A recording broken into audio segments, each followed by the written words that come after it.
In Alaska, the night does not fall, it swallows. When the sun slips beneath the horizon for the last time, the land drowns in a silence so heavy it feels alive. Snow groans like old bones, windows sweat with frost that never melts, and every step in the dark sounds like it doesn't belong to you. People say it's only winter, only cold, but those who have lived through the endless night know better. The dark is not absence, it is presence, and it waits. If you're ready to face what waits in that silence, you've come to the right place. Tonight on Shadow Whisper, we bring you 10 of the most disturbing true stories from Alaska's endless night. Stories of villages abandoned mid-meal, children who knock at doors without leaving footprints, and voices that never belong to the living. Stay close to the fire, subscribe, and share this with someone who dares to listen. And whatever you do, keep a light burning, because the night here does not always give back what it takes.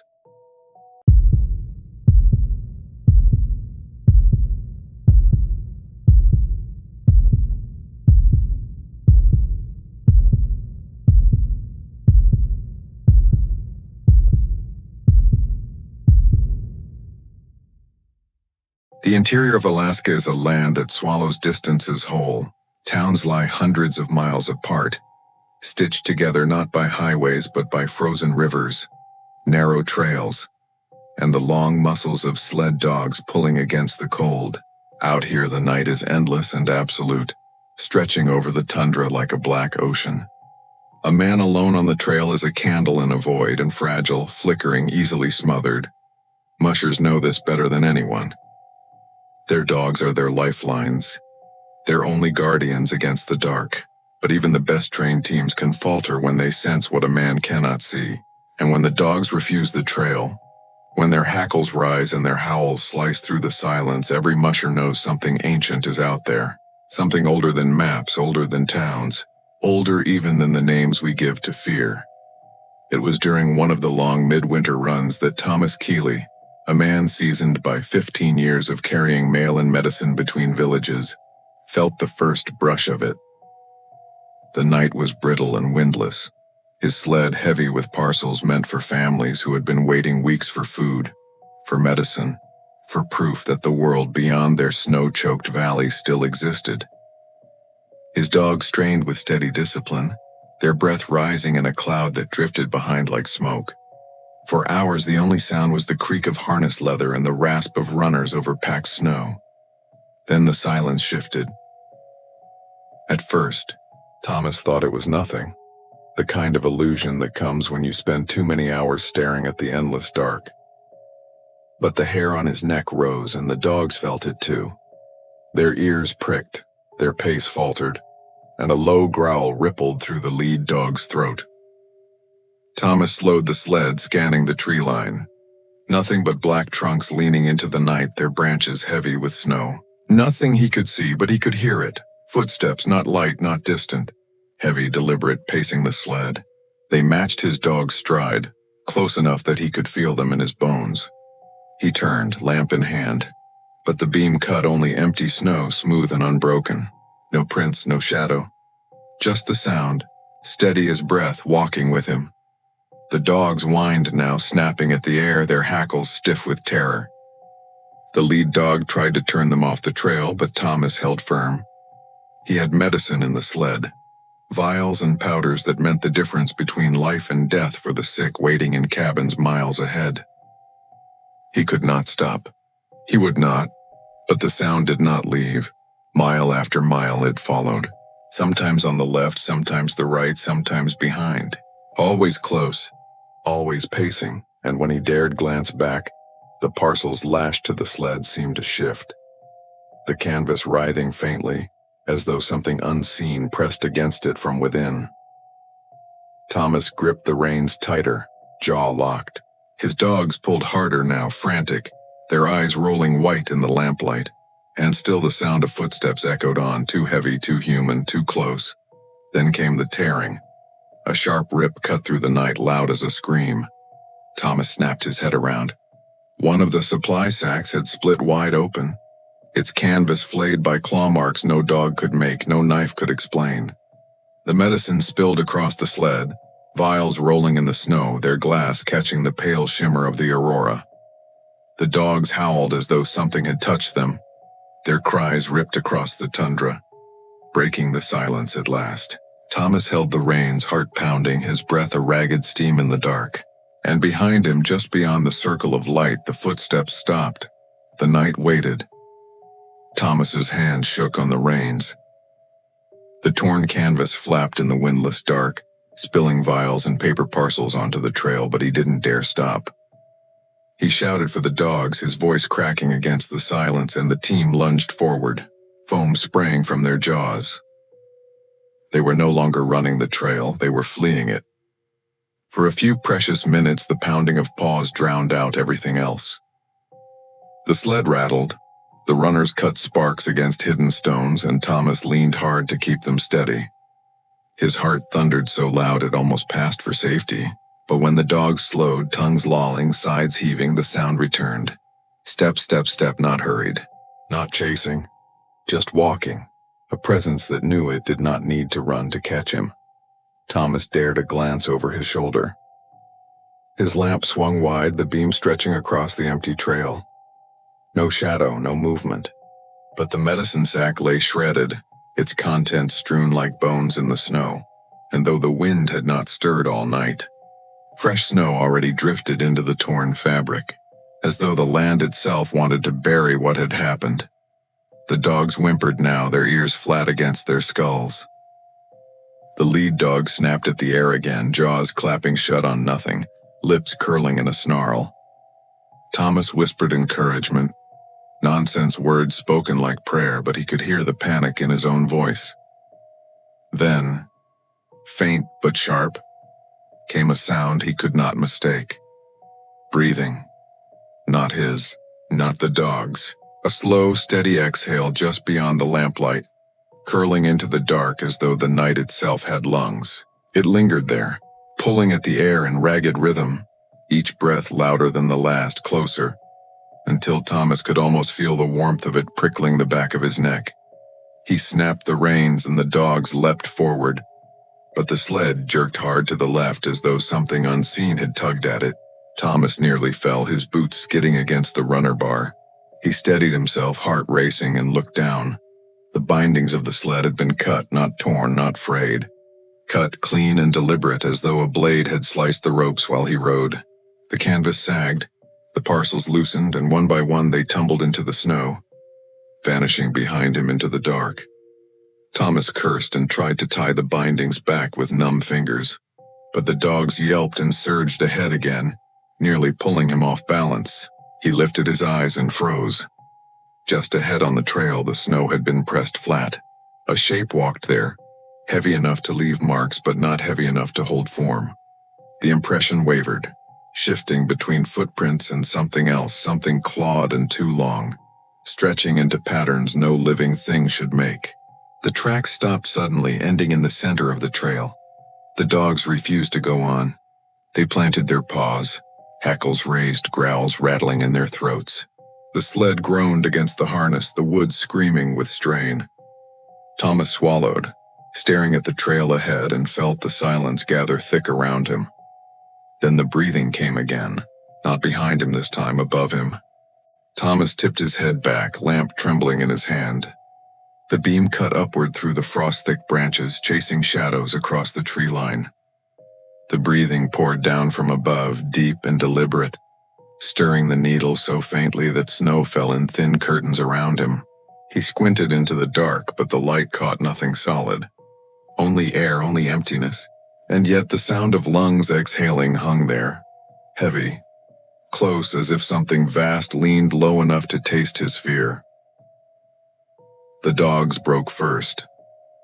They lunged against the harness with a collective snarl, desperate to run, their cries ragged with panic. Thomas, pulled forward by the sled, let instinct decide. He snapped the reins and shouted until his throat burned. The sled jerked violently as the team surged into the trail, scattering snow like surf behind a ship's keel. For a moment it felt like escape, but the sound followed. The footsteps returned, no longer pacing but striding, pounding in the snow with a rhythm so steady it rattled the boards of the sled. The air quivered with each impact, shaking Thomas's teeth vibrating through his bones. It wasn't chasing him.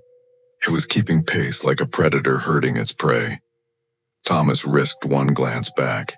His lamp swung wide, catching only his own track carved into the snow. But his supplies were gone now.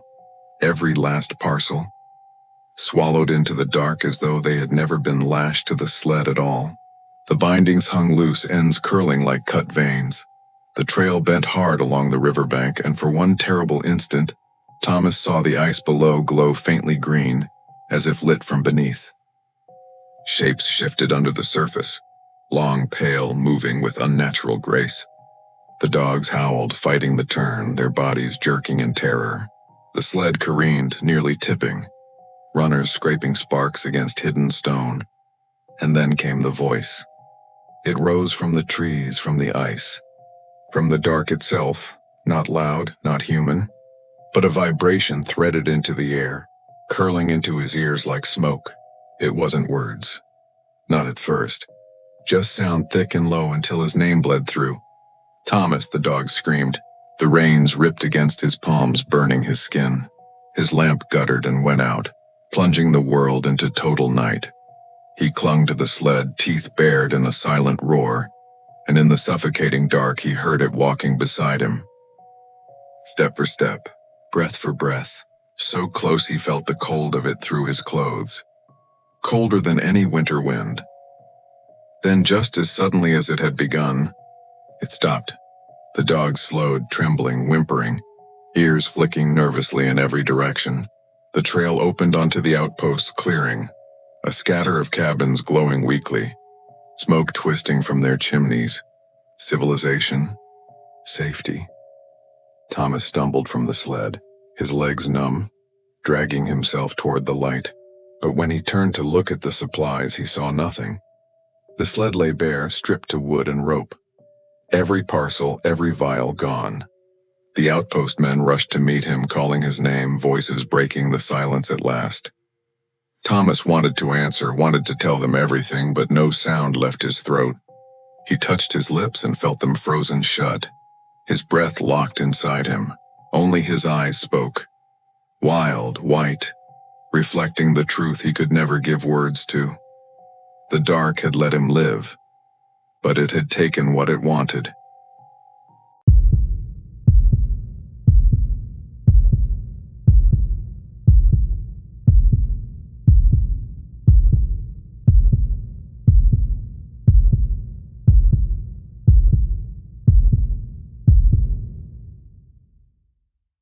The northernmost town in America waits at the edge of the world. Barrow, Alaska, a place where the sea freezes into a sheet of glass and the land itself seems to fold under the weight of the night. When the sun sets for the last time each November, it does not rise again for more than 2 months. The light does not fade all at once. It bleeds away slowly, draining from the sky until the world is painted in a dim cobalt twilight, and then finally swallowed in black. People there will tell you that you never get used to it. The endless night is not absence when it is presence, and it presses against every wall, every window, every breath you take. The silence comes next. At first it feels natural. A stillness broken only by the crunch of boots over snow or the distant howl of sled dogs straining against their chains. But as the days stretch on, the quiet deepens into something heavier. Hunters returning from the tundra say they heard footsteps behind them, matching their own in rhythm and weight. When they turned, there was nothing but the drifting pale curtain of the aurora. Some refused to hunt at all, saying the silence stalked them like a predator. In Barrow, sound does not disappear. It waits, swallowed and stored, as though the land itself is listening. One man, a schoolteacher named Robert, had moved north from Anchorage to find solitude. He thought Barrow would give him space to write, to think, to become someone else. For the first week, he told himself he loved it. The quiet streets, the crunch of snow beneath his boots, the long afternoons where the only glow came from lamps in windows. But as the days passed into weeks, he noticed the change. His breath seemed too loud. His heartbeat echoed in his ears when he lay down at night. And when he walked home from the schoolhouse, he began to hear it. The faint shuffle of steps behind him, close enough that he could almost feel their rhythm in the snow. At first, he dismissed it as paranoia. He knew isolation could play tricks on the mind. He told himself the silence was amplifying his imagination, stretching normal sounds into unnatural shapes. But the longer he listened, the more he realized the steps stopped when he stopped. They did not echo. They did not trail away. They halted right behind him as if something was waiting. One night, with the aurora spreading a thin green curtain across the sky, Robert decided to test it. He walked the narrow path from the schoolhouse to his cabin, heart pounding. The snow crunched beneath his boots, steady and measured. He counted 10 steps, then stopped suddenly. The sound behind him stopped too, sharp and precise. The silence rushed in, smothering, so heavy he thought his ears might burst. He turned, lamp in hand, scanning the empty stretch of road. Nothing. Just snow. His own prints leading behind him, and next to them, a second trail of prints that ended abruptly a few yards back, as if whatever had walked beside him had simply melted into the night. His lamp shook in his hand. He wanted to run, but the stillness was so absolute it felt like the world would shatter if he broke it. He forced himself to walk calmly the rest of the way home, shut the door and bolted it. But that night, lying awake in his narrow bed, he swore he could still hear footsteps pacing outside his window. Slow, patient, waiting for him to move.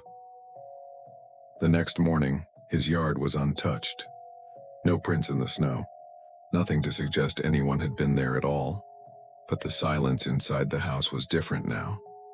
It didn't feel empty. It felt crowded. Part 2, direct continuation. Robert stayed frozen in the hallway, staring at the door. The salt line glittered faintly in the lamplight, a pale seam across the threshold. Whatever pressed against it hadn't moved. It lingered there, silent but present, as if it were studying the barrier the way an animal studies a cage. The air had weight now, as if the silence itself had thickened and settled against his skin. His breath misted once, twice, then thinned into nothing, as though the room had swallowed the sound. He wanted to believe it was his imagination, that the trick of exhaustion had built a phantom out of stillness. But then the boards beneath the door groaned, not loudly, not in any natural way.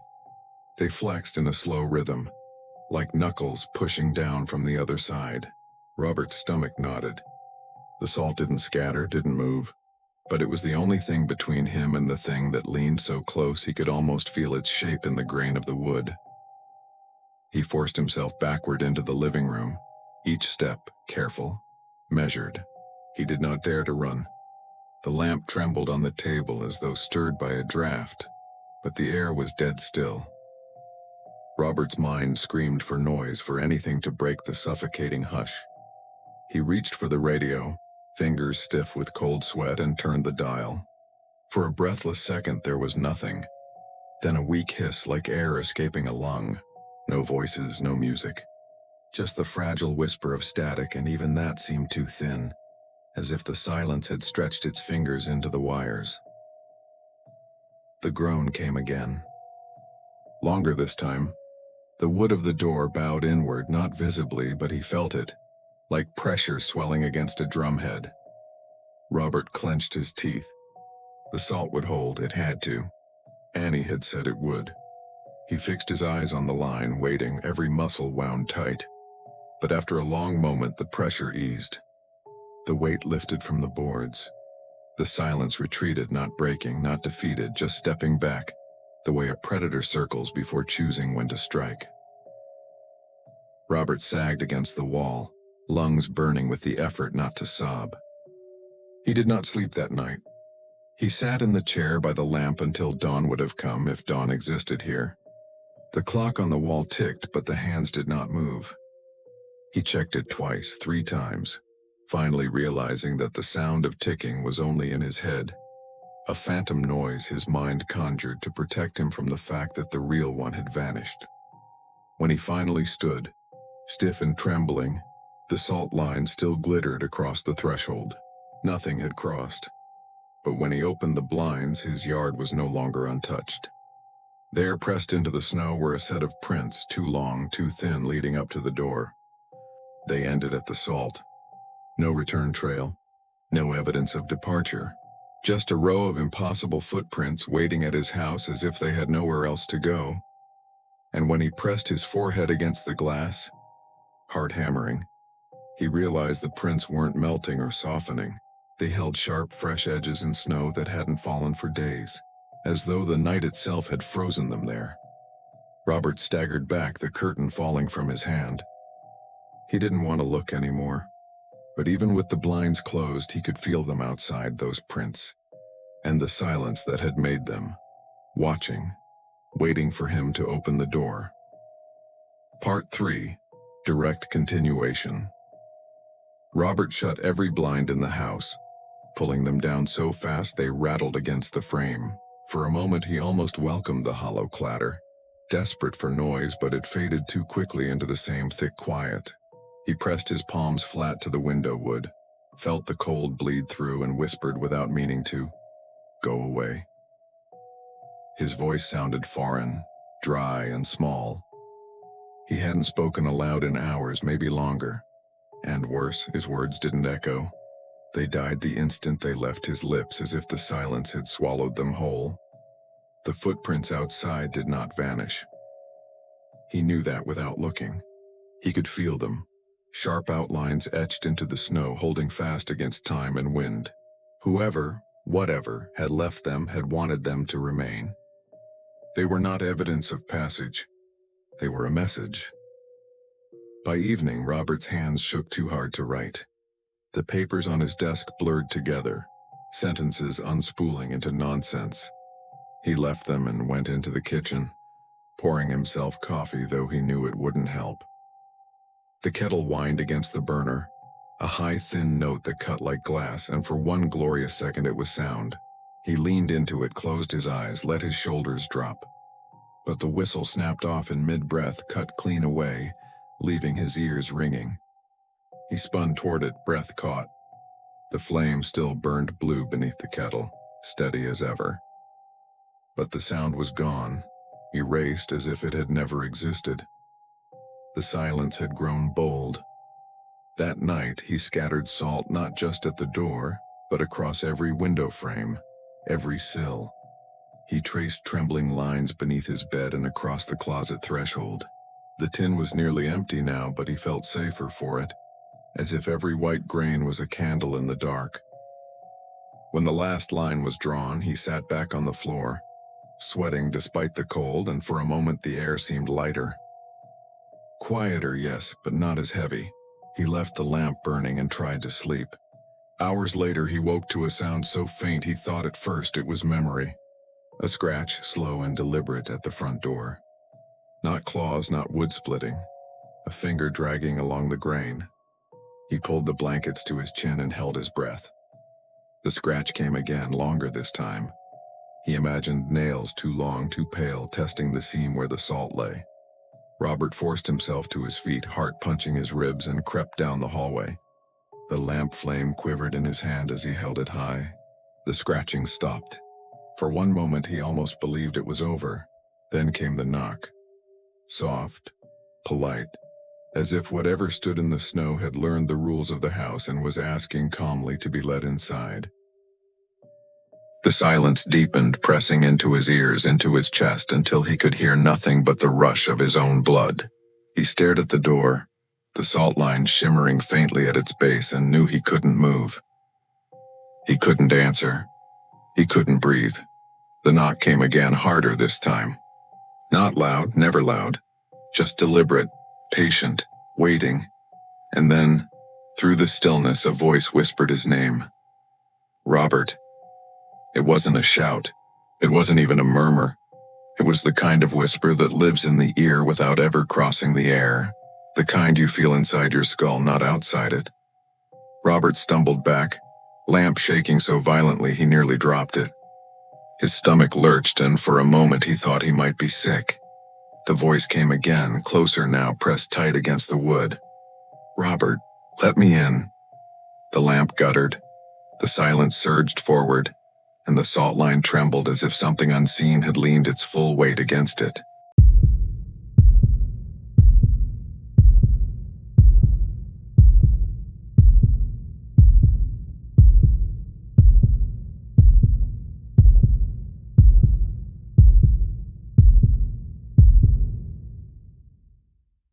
South of Barrow, tucked against the white sweep of tundra, there is a village so small it barely earns a name on the map.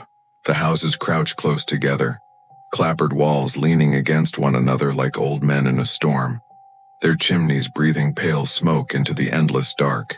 Outsiders think the village looks like any other Alaskan outpost, humble, isolated, forgettable.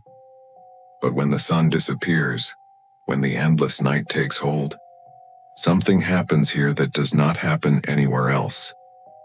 The people seal their windows, not with curtains or heavy blankets against the cold, but with thick boards nailed across the frames, layer after layer until every pane of glass is hidden behind wood. From the street, the houses look blinded, stripped of their eyes. Only the faint glow of oil lamps seeps through cracks in the boards, narrow and dim, as though the light itself is afraid to leak too far into the dark. Travelers who stumble into the village in winter never forget what they see. They describe it as a place in hiding, a community braced against something that walks freely when the stars burn longest. Some are welcomed, hurried into spare rooms and told in low voices not to touch the windows, not to move the boards no matter what they hear at night. Most obey, but a few, curious, skeptical, stubborn, peek through the cracks. They all tell the same story afterward. Voices trembling, eyes in the dark pressed close against the glass, watching, waiting, unblinking. One man, an insurance adjuster from Juneau, passed through on his way to inspect damages from a collapsed roof at a cannery down the coast. He expected a night in a cold bed, a warm breakfast, and a quick departure. Instead, he found the entire village locked tight behind boarded windows. The only lodging was a spare room in a family's house where the host whispered as she set his dinner, "Do not open the boards. Do not look outside." That night, as he lay in the stale warmth of the borrowed bed, he heard it for the first time.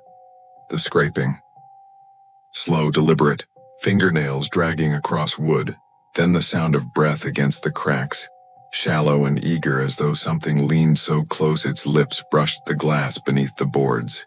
He pressed his palms to his ears, tried to drown it out, but the sound burrowed into the bones of the house, into the very boards meant to protect him. Then came the knock. Soft, steady, perfectly human. A child's voice followed, muffled by the wood. "Please, it's cold out here. Please let me in." The family did not stir. They lay still in their beds as though carved from stone. The adjuster turned toward them, whispering their names, begging them to answer. But they would not move, would not open their eyes. It was only later, as the knocking spread to every window in the house, that he realized they weren't asleep. They were pretending not to hear. Pretending because they knew pretending was the only way to survive. And then the voice outside stopped sounding like a child at all. The adjuster lay in bed, every muscle tight, the blankets drawn to his chin like a shield that couldn't possibly matter. The voice outside shifted, losing its softness, dragging its vowels too long. What had been a child's plea began to stretch into something neither young nor old, a voice unpracticed in sounding human. "Please," it moaned, thin and syrupy as though the words had melted on a tongue that didn't belong. "Please let me in." The knock came again, heavier this time, rattling the nails in the boards.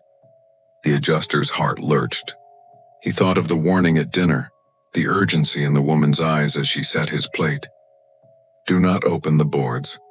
Do not look outside." His every nerve screamed to defy her, to peel back just a sliver of wood and prove to himself there was nothing there. But he didn't move. He clung to stillness the way a drowning man clings to the last gasp of air. The knocking spread. First at the kitchen window, then the narrow pane by the stairs, then his room. Each tap measured, deliberate. as though a dozen fingers circled the house, pressing, testing, trying to find the one weak spot in the wall of boards. And between each knock, silence, thick, suffocating, patient. The adjuster turned toward the family he was staying with. They hadn't moved. The mother clutched her child against her chest, eyes wide open, staring at the ceiling. The father's fists were clenched so tight his knuckles shone pale in the faint lamplight. They knew the thing outside. They knew it well enough to play dead in their own beds. The adjuster shut his eyes, wishing for sleep, for escape, for anything but this waiting. But then the voice came again, this time not a whisper. A murmur pressed so close against the glass that he could hear the wet click of lips. "I can see you," it crooned. "Why won't you look at me?" The adjuster's eyes shot open. He stared at the boards, at the thin sliver of light between them. His breath fogged in the cold. He wanted to move, to scream, to beg, but his voice caught in his throat. And in that fragile silence he heard it again, the dragging scrape of nails. Not at the window this time. At the boards. Pulling, prying, working at the seams. A splinter fell to the floor. Then another. The wood groaned as though something outside was trying to peel it away, strip by strip. The child pressed tighter against her mother's chest. The father finally broke his stillness and whispered, barely audible, "Don't listen. Don't answer. It can't come in unless you give it reason." But the adjuster's resolve cracked when the voice outside changed again. It spoke his name. The name he hadn't told anyone in this town. The sound of his name in the dark froze the adjuster where he lay. It was impossible. He had never spoken it aloud since arriving. He hadn't signed anything, hadn't told anyone. Yet the voice outside rolled it across the glass with terrible ease, savoring every syllable as if it had been waiting for the chance to use it. Daniel. The family stiffened. The mother's arms tightened around her child until the girl whimpered into her chest. The father's jaw clenched, eyes fixed on the ceiling, refusing to acknowledge the sound. But Daniel could not ignore it. His name echoed in his head, wrong and heavy, as though hearing it spoken by something that should never have known it had branded it into him. The boards creaked under invisible pressure. A nail squealed loose, the pitch thin and shrill like metal pulled from bone. Daniel sat upright before he realized he had moved. His hands shook against the blanket. The voice whispered again, closer now, right at the seam between the boards. "Daniel, you don't have to be afraid. You know me?" He didn't. He couldn't. Yet as the words poured through the cracks, a strange familiarity tugged at him. A trick of the brain desperate to place the sound in memory. It was like hearing a melody from childhood that you can't quite name. Close, haunting, maddening. His skin prickled with the instinct to answer. The father hissed a single word, sharp as a knife. "Don't." Daniel swallowed hard, heart hammering against his ribs. But the voice pressed on. "Daniel, let me see your face," another board groaned. A sliver of light broke through the seam where wood splintered. The air grew colder. Daniel's breath fogged into ribbons that drifted toward the crack, drawn as if by a pull from outside. His body leaned without his permission, muscles obeying something older than thought. The mother turned her face into her child's hair, whispering prayers so low they were barely breaths. The father sat up now, his hand on Daniel's arm, holding him down. "Don't give it your eyes," he said. "That's how it takes you." But the pull grew stronger. Daniel's throat ached with the need to speak, to answer, to open the boards and finally match the voice to the shape he swore waited there. The house groaned all around them, nails straining, wood bending, as though every window pressed inward with the weight of unseen hands. Then, suddenly, silence. No voice, no scraping. The pressure vanished, leaving the room hollow. The family stayed still, waiting, afraid to trust it. Daniel's ears rang with the absence, his name still trembling inside his skull like a struck bell. Minutes passed, an hour. Finally, the father exhaled and whispered, "It's gone." But Daniel knew better. He could still feel it at the edges of the house, circling, patient. It hadn't left. It had only learned.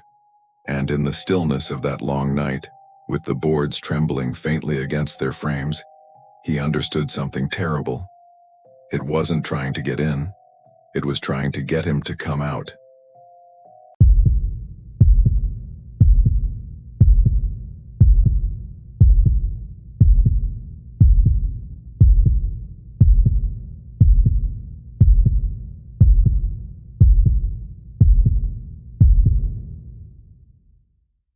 By the fourth week of endless night, even the strongest minds begin to bend. Sleep frays into fragments, meals lose their taste, and the line between what is real and what is imagined thins like ice in the river thaw. In cabins scattered across the interior, families huddle close to lanterns, their windows sealed against the black outside. Some whisper prayers, some simply wait, but every soul knows the dangers of staring too long into the dark, because sometimes the dark stares back. It began with a knock, gentle, polite, a sound almost comforting in its simplicity. A schoolteacher named Margaret was the first to speak of it openly. She had been sitting by the stove, her head heavy with exhaustion. When she heard the rapping at her door, she assumed it was a neighbor in need, a traveler caught in the cold. She rose, lantern in hand, and opened it just wide enough to peek into the night. 2 children stood there, a boy and a girl, their faces pale as bone, their eyes wide and too still, reflecting the lantern's flame like glass. They wore no coats, no scarves, nothing but thin cotton shirts and trousers. Their breath did not steam in the air. Their cheeks showed no frostbite. They smiled faintly, almost politely, and the girl tilted her head. "May we come inside?" she asked. Her voice was flat, too calm, carrying no tremor of cold or fear. Margaret, terrified for them, stepped aside without thinking. The children entered without a sound. They sat by the stove, their faces unchanging, their eyes fixed not on her but on the flame. They did not shiver. They did not blink. They did not speak another word.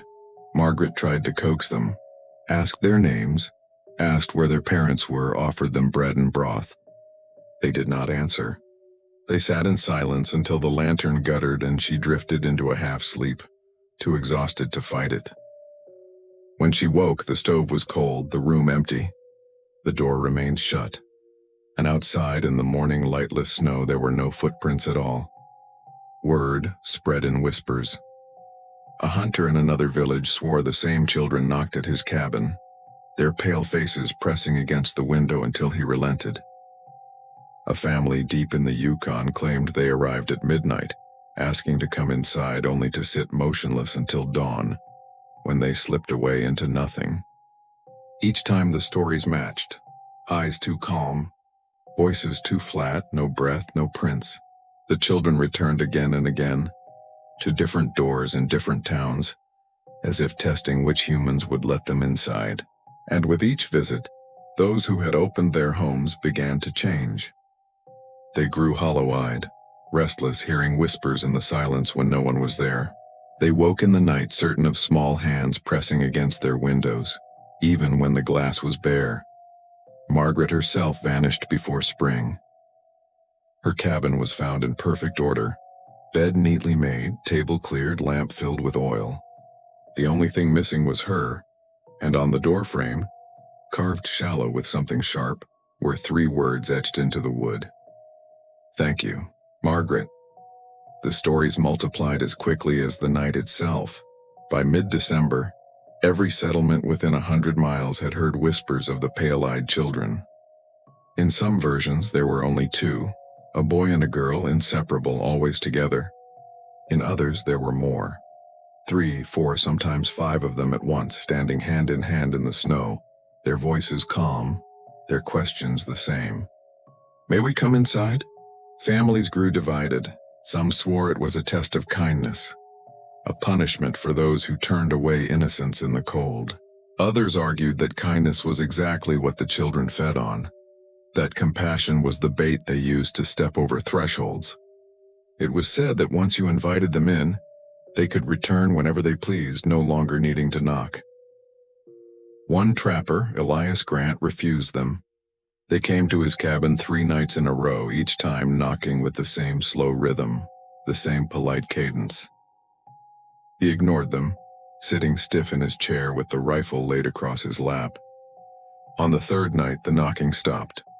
Silence fell heavy. He thought he had won. But when he finally dared a glance toward the window, he saw their faces peering through the glass, pale eyes gleaming in the lamplight. The boards he nailed across his windows held. But in the morning, the snow outside bore his footprints, not the children's, his, dozens of them, leading away from his door, circling his cabin, weaving across the yard as if he had walked in his sleep all night long. He never slept again without waking in terror, certain he would find himself standing outside in the snow, barefoot, calling to them. Others were not so lucky. In one village, a family of 5 vanished. Neighbors found their home undisturbed, the fire still smoldering in the hearth, bread left half sliced on the table. But the door was wide open. The only trace of them was a single set of child-sized prints leading away from the house into the dark, and at the end of the trail, pressed into the snow as though by small knees, the faint outline of where 5 bodies might have knelt. And then the voices began. People who had never seen the children themselves began hearing them. A soft tapping at the windows, a polite knock at the doors, voices whispering names through the cracks. Even those who swore they would never let them in still woke to the sound of their children speaking in the night, calmly, quietly, as though answering questions posed by unseen guests. Parents would rush to the bedside and find their children sitting upright, eyes wide, faces expressionless. The moment the lamp was lit, they would blink and stir, confused, swearing they had been asleep all along. By January, no one slept easily. Windows were barred, doors braced, thresholds marked with salt or ash. Still the knocking came. Still the voices whispered. The endless night seemed alive with the sound of children asking to be let inside, their words polite, their tone patient, as if they had all the time in the world. And in truth, they did.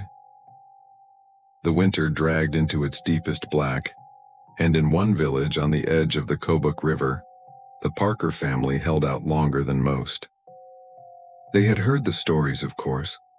Every soul had by then. But Daniel Parker was a rational man. He was not given to superstition, not after 30 years of hauling freight through storms and living in places where rumor ran thicker than truth. He told his wife and their 2 daughters that the voices were tricks of the wind, the knocking only branches caught in the frost. He braced the windows, sealed the doors, and swore they would outlast the night the same way they always had. But then the knocking came to their house. It began one evening, just after supper. A faint rap at the back door, deliberate, measured. The children stiffened, staring wide-eyed at their father. Daniel told them to sit, told them to eat, but the knock came again. Softer this time, polite. His wife whispered his name, but he silenced her with a look. He went to the door, shotgun in hand, and pressed his ear against the wood. A voice drifted through the crack. High, calm, almost sing-song. Please, it's cold. May we come inside? His heart lurched, despite himself. The voice was a child's. A little girl, maybe 10, maybe younger. His hand trembled on the stock of the gun. He could almost see her there, thin, shivering, lost in the endless snow. But he knew better. He forced himself back to the table. Ignore it, he told his family. Don't answer. Don't speak. The knocking stopped. Silence pressed close. For a moment they dared to breathe. Then the windows whispered. Daniel, the voice sang. Please, Daniel, the children cried. His wife clutched them against her, rocking, whispering prayers. Daniel sat stiff in his chair, shotgun laid across his knees, trying to drown the sound with his own thoughts. But the voices multiplied. They came from every wall, every seam, polite but insistent, weaving his name into every plea. And when he finally broke, when he finally shouted, "Leave us alone!" into the silence, the house went still. The voices stopped. The knock returned. Harder now. On every door. On every window. All at once the board shuddered. Nails groaned. And then his youngest daughter slipped from her mother's arms. Eyes wide, face blank, walking to the door as if pulled by strings. Daniel lunged for her, but the moment his hand closed on her shoulder, she turned and looked at him. And in her pale, unblinking eyes, he saw that she was no longer entirely his. The door creaked. The salt line crumbled. The night leaned inside. No one in the village saw the Parkers again. When neighbors came at dawn to check on them, the house was neat, the fire still glowing. The doors stood open. The only sign of life was a series of small bare footprints leading out into the snow. At the end of the trail, 5 sets of knees pressed into the frost side by side as if the family had knelt in prayer. Beyond that point, there were no tracks at all, only silence.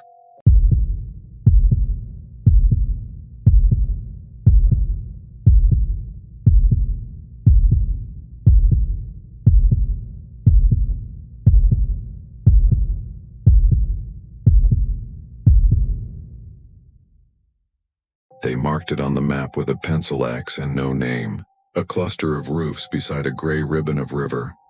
The kind of place that never bothered the state with its needs and never asked the sky for mercy. We were 4 on snow machines. A relief crew sent because a radio operator in a neighboring village said he hadn't heard their check-in for 3 days. Out here, you don't wait longer than that. Out here, 3 days in winter is an eternity. The sun should have been a rumor on the horizon by the time we arrived, that faint metallic bluing that passes for morning. But the sky stayed bruised and depthless, a lid lowered over the world. Our engines whined and then fell away as we coasted into the main street. Fresh snow lay smooth across the lane. No tracks, no windbreaks. The houses crouched like animals in a pen. Doors closed, stovepipes ghosting wisps of smoke that didn't rise so much as bleed sideways into the dark. Power? Jonah asked in my ear, his voice small over my headset as if he were speaking in a church. Looks like, I said, pointing with my chin. Light swam behind curtains in 3 houses, the pale throb of a generator working somewhere we couldn't see. But the glow felt wrong. Steady and unslept, like someone had left a lamp on in an empty room and walked away. We killed the engines and the world sealed itself. Even the little noises, cooling metal, sled runners settling, closed like mouths. I didn't notice my own breath until it snagged cold in my throat. The only sound was the river under its crust of ice, a far, secret shudder. We split as we had practiced, Jonah and I to the left row of houses, Mira and the rookie, Callow, to the right. I knocked on the first door with the back of my glove. "Emergency crew," I called. "Anyone inside?" The wood under my knuckles felt damp, almost warm. When no answer came, I lifted the latch and pushed gently. The door swung in on quiet hinges. The entryway had been swept clean. Boots lined the mat in pairs crusted with old snow. Coats hung on nails as neat as schooling fish. A table stood in the next room beneath a low lamp. Stew sat in bowls gone to jelly, bread still soft when I pressed it with a finger, held the whirl of someone's thumb in its torn edge. A book on the chair arm lay open face down as if someone had only set it there to tie a shoe. "Hello?" I tried again, softer because loud felt like a trespass. "It's okay. It's us." The house listened. My voice didn't echo, it folded into the rooms and vanished. The lamp hummed, a sound you usually never notice. The clock on the wall said 9:12 and never moved again. We checked the bedrooms. Beds made.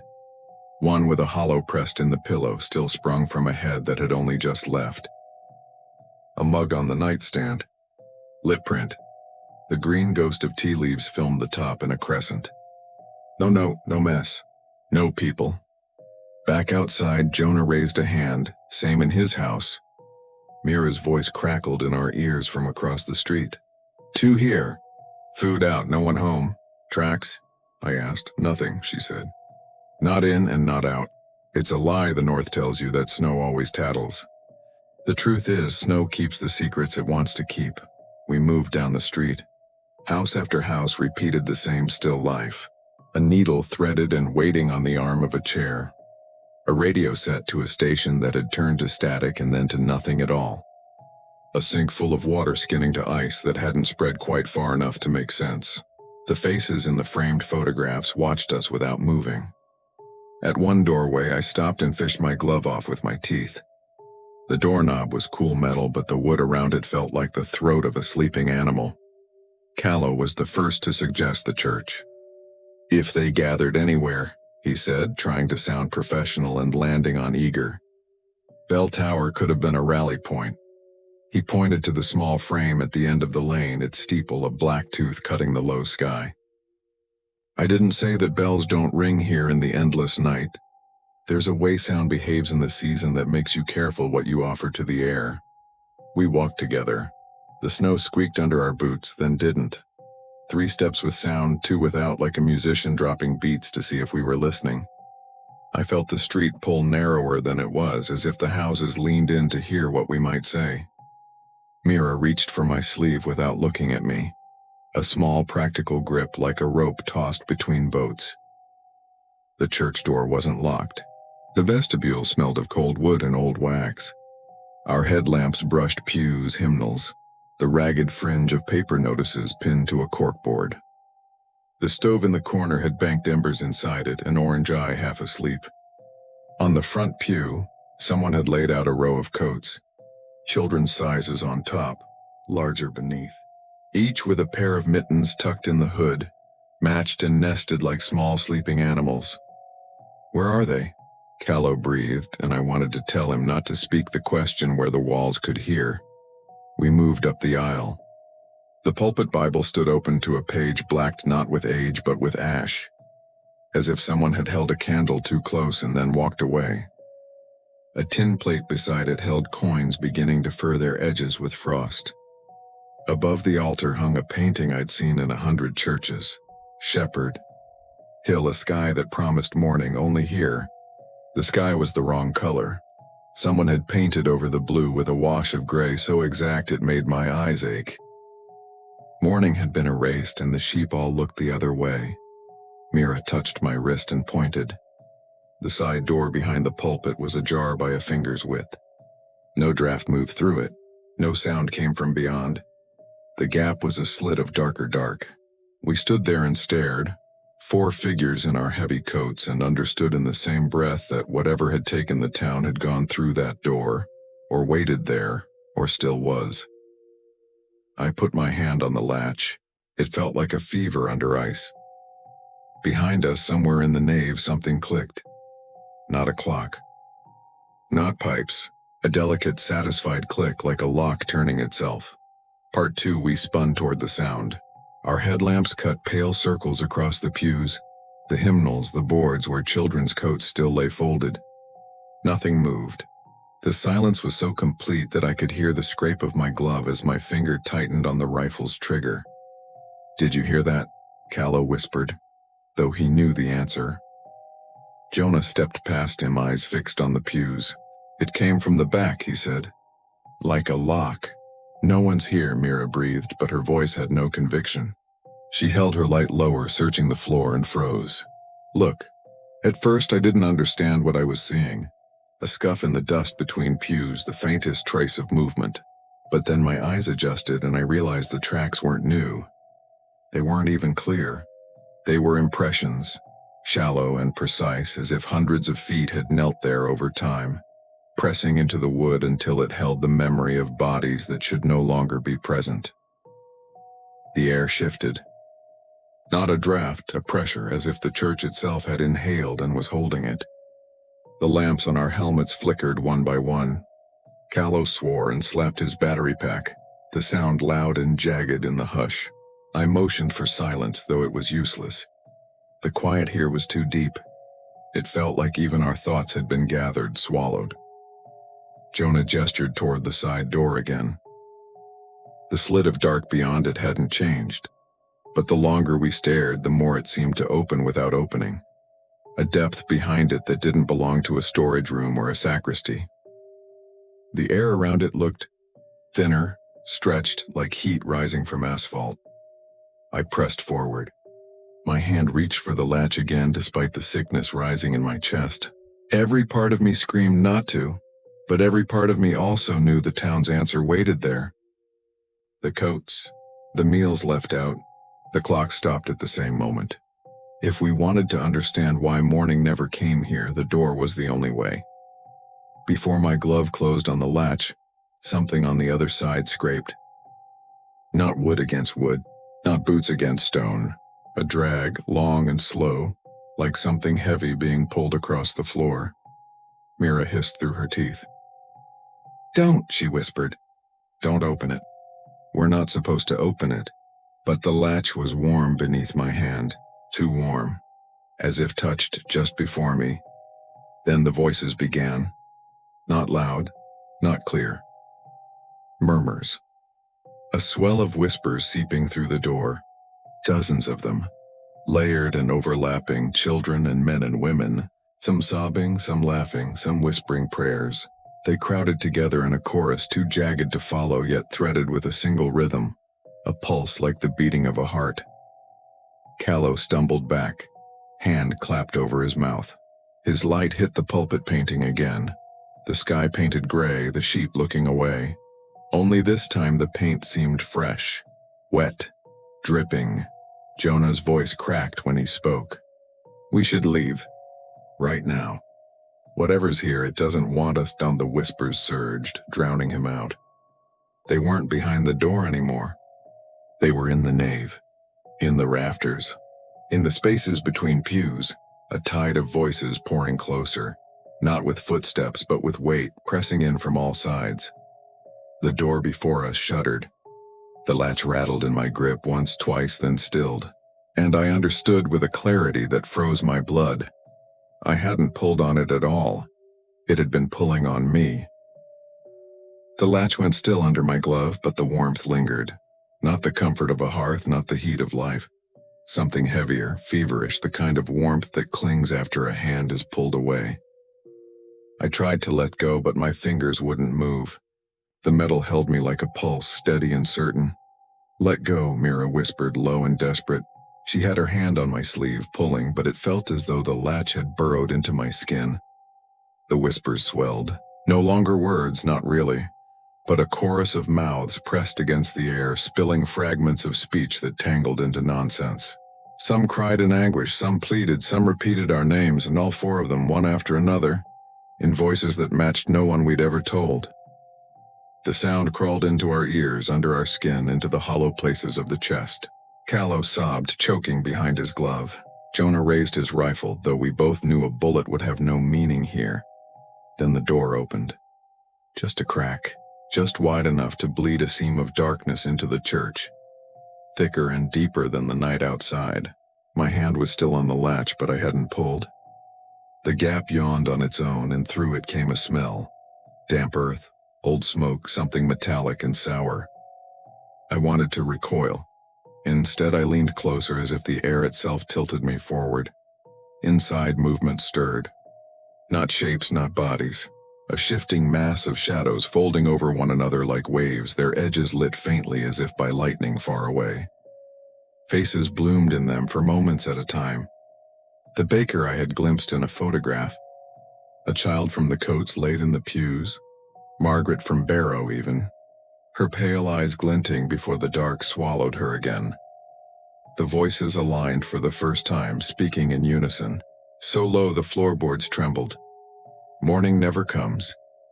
The lamps on our heads flickered out, one by one, leaving only the faint orange of the dying stove.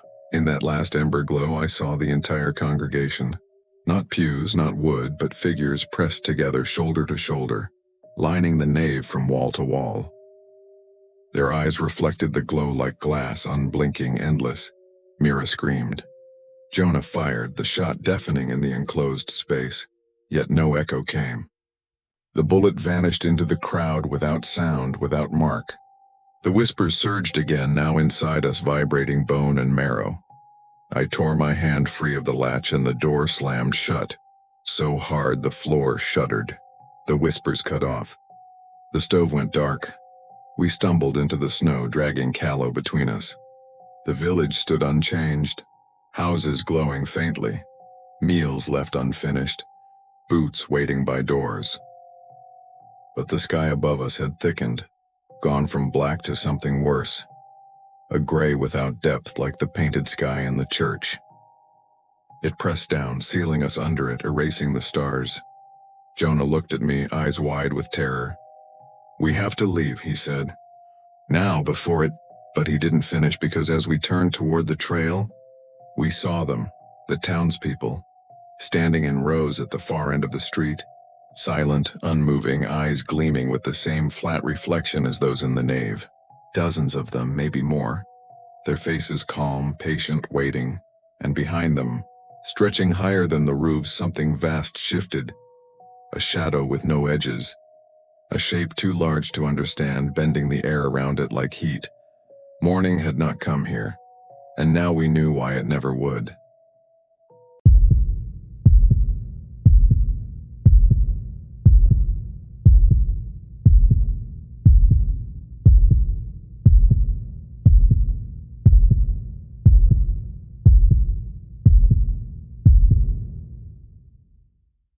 In Alaska, bush plains are the veins of the wilderness. They carry medicine, supplies, hunters, families, lifelines threading through valleys where no roads run. Pilots fly low over rivers, cut through fog, and land on strips of snow and gravel no wider than a street. The people trust them because they have no other choice. But trust does not change what waits in the sky when the sun has gone and the night stretches forever. It was January when Flight 217 lifted from a frozen strip near Nome. The pilot, Charles Harker, had logged thousands of hours in every kind of weather. His two passengers were locals, a nurse returning from holiday and a trapper headed back to his family with supplies. Nothing unusual. Nothing to suggest this flight would become one of the most whispered tragedies in the North. For the first hour, the radio chatter was steady. Charles reported clear skies, no turbulence, no wind. Then came the silence. The control tower logged his last words. "Smooth flying tonight. Should be over Unalakleet in 20. After that, nothing. No distress call, no static, just absence." When the search crews launched the next morning, they followed the route he'd filed. The weather had held steady. There was no storm to hide wreckage, no blizzard to scatter clues. And yet the plane was not where it should have been. Days of searching turned into weeks. They swept miles of tundra, traced every frozen river, every tree line. Nothing. No metal. No fuel slick.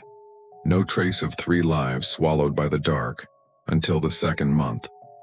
A ranger flying low over the Koyukuk spotted something strange. Not debris scattered across the snow, not smoke, not fire. A plane, whole, intact, resting upright in a clearing as though it had landed gently. The nose was unbent, the wings unbroken. The propeller glinted with frost. Relief surged until they landed and approached on foot, because inside the plane was empty. Every seatbelt buckled neatly. No luggage. No blood, no bodies. The cabin looked as though the passengers had simply unlatched their belts, stood and walked out into the night. But there were no footprints in the snow. Not a single mark in the white surrounding the plane, and the strangest detail of all, the instruments were still alive. The dials glowed faint green, the needles steady. The clock in the panel ticked softly, marking time as if the engine still hummed. But the engine was dead, frozen stiff. The ranger swore he heard something then. Not wind, not static. A voice, faint and distant, leaking from the dead radio. "Still flying," it said. Still flying. The ranger's report drew 2 more search teams to the site within days. Word traveled fast up here. A lost plane found intact was a miracle, and everyone wanted to know how it had happened. But the closer they looked, the less sense it made. The cabin was spotless. No torn fabric, no scratches, no sign of panic or struggle. Even the logbook was in its place, open to the last entry Charles Harker had written in his clipped, steady hand. "Smooth flying tonight. Should be over Unalakleet in 20. The same words he'd spoken on the radio before he vanished, but the ink was still wet. It hadn't bled in the cold. It hadn't faded. It looked as if he'd written it only moments before the plane was found, though the book had been lying open in sub-zero temperatures for nearly 2 months. The search team gathered around the cockpit, each man and woman leaning close as if answers could be forced from instruments that no longer hummed. The clock still ticked, though the mechanism was frozen solid. The altimeter needle quivered faintly, as though marking a climb that never ended. And the radio, dead wires, no power, one still whispered, a faint hiss threaded with fragments of words. Smooth flying. Still flying. 20 minutes. Each voice was Charles's. The crew turned the knobs, pulled the fuses, even ripped the headset free, but the murmur continued, bleeding faintly from nowhere, as if the plane itself were speaking. They carried the logbook back to camp that night. 2 of them swore they woke to the sound of footsteps pacing just outside the tent, crunching the snow in slow, measured strides. When they lit their lamps and looked, the snow was untouched. By the second day, the crew grew restless. One of them, a mechanic named Lewis, sat for hours in the cockpit staring at the instruments. He claimed he could hear voices more clearly than the others, whole conversations spoken by Charles and his passengers. He began to answer them. His teammates found him muttering into a dead microphone, nodding as though receiving instructions. That night, Lewis was gone. His boots still sat by the fire. His parka hung on its peg, but his sleeping bag lay open and empty, the zipper undone from the inside.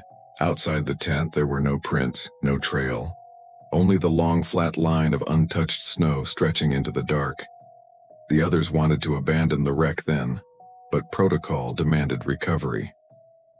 They lashed ropes to the plane and hauled until their machines strained, dragging it inch by inch across the snow.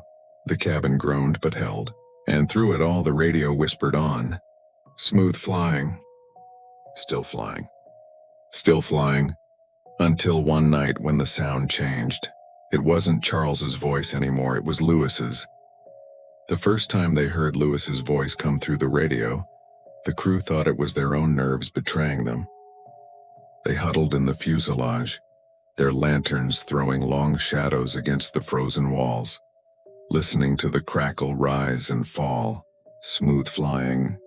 Should be over Unalakleet in 20. At first it was Charles's voice again. The same steady tone from the logbook, the same words he'd spoken the night the plane vanished. But then it wavered, bent, and reshaped itself into something new. I can see the lights. I can see the runway. It was Lewis, his voice, unbroken, calm, as if he were still alive, still strapped into a seat, still guiding the plane across the night sky. One of the crewmen cursed under his breath and tore the headset from the dash, hurling it into the snow. But the whisper continued, spilling out of the dead wires, threading through the cabin walls themselves. Smooth flying. Still flying. That night none of them slept. They sat in shifts watching the horizon as if expecting Lewis to walk back out of the dark. But the snow held no prints. The wind did not stir, and when the crew finally closed their eyes, each dreamed the same dream. Sitting in the passenger seat of the plane, the world outside the window, nothing but black sky and a single unbroken line of snow stretching forever below. The dream carried them not to morning but to the same sentence whispered in their ears, still flying. By the 4th day, the crew refused to touch the wreck. Their orders meant nothing now. They wanted distance, warmth, any place but here. They set their machines to leave. But as they packed their gear, the instruments inside the cockpit surged to life. The altimeter needle spun, the clock ticked faster, and the dead propeller gave a single shudder as if the plane meant to take off without them. Then the voices came together. Not fragments now, but a chorus. Charles, the nurse, the trapper, Lewis, all overlapping, speaking at once. Still flying. Still flying. Still flying. The sound rose until the cabin walls rattled. Snow fell from the fuselage in thick sheets, as if the whole craft vibrated with invisible power. One man broke first, bolting into the dark, screaming he would not be taken with them. The others followed, stumbling after him, leaving the wreck behind in their panic. They did not stop running until the wreck was no more than a faint smudge against the horizon. When a second recovery team arrived weeks later, they found the plane gone. No wreckage, no trail of drag marks, just an untouched field of snow. But the logbook remained. Buried in frost, half-covered, open to the last line in neat black ink. Smooth flying tonight. Should be over Alaskan in 20. The date beneath it was not the night of the disappearance, it was the day the second team arrived.